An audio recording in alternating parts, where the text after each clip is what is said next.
আমরা সংক্ষিপ্ত আকারে শুভেচ্ছা বক্তব্য রাখবো। আমরা শেষ পর্যায়ে আছি শুভেচ্ছা বক্তব্যের। এ পর্যায়ে সংক্ষিপ্ত শুভেচ্ছা বক্তব্য রাখার জন্য অনুরোধ জানাচ্ছি চৌধুরী আমিরুল হোসেন, লেখক ও সাংবাদিক জনাব চৌধুরী আমিরুল হোসেন।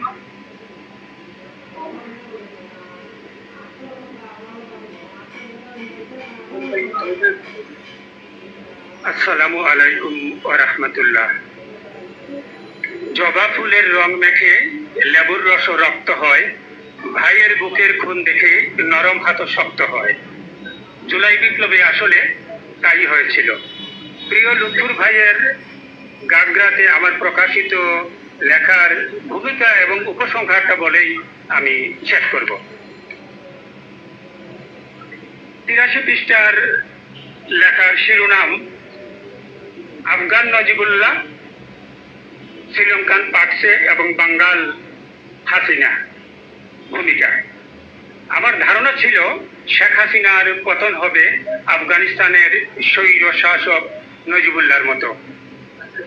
1992 এপ্রিলে তালেবানদের হাতে নজিবুল্লাহ সরকারের পতন হয়। তালেবান যোদ্ধারা প্রেসিডেন্ট ভবনে ঢুকে নজিবুল্লাহর কলার চেপে ধরে টেনে রাস্তায় রাজপথে খোলা জিপে ফাঁসিতে ঝুলিয়ে রাজধানী কাবুল প্রদক্ষিণ করে। 2013 5 মে ঢাকার শাপলা চত্বরে গণহত্যার পর আমার সেই অনুভূতিটা হয়েছিল যে আমাদের এই স্বৈর শাসকের অবস্থানটা সেরকমই হবে। উপসংহার, আমার এক বোন একটু হতাশা নিয়ে বলছিলেন আশার বাণী শুনতে চাই। উপসংহারে আমার সেই আশার বাণীতেই শোনাবো। 1 বছর পর শত অতৃপ্তির মাঝেও মহান স্রষ্টার কাছে অগণিত শুকরিয়া তার শহীদ গাজী বান্দাদের প্রতি। হৃদয় নিংড়ানো কৃতজ্ঞতা আর ভালোবাসা আবু সাইদ মুগ্ধরা জাতির দগ্ধ হৃদয়ে এনে দিল শান্তির ফল্গুধারা। মহাফেসিবাদের মহাপতনে নবপ্রজন্ম আজ আত্মহারা। বিশ্বাসী মানুষের বিশ্বাসী জাগে নতুন জোয়ার। ফিরবে না আর দুর্বৃত্তের কোনো আস্ফালন।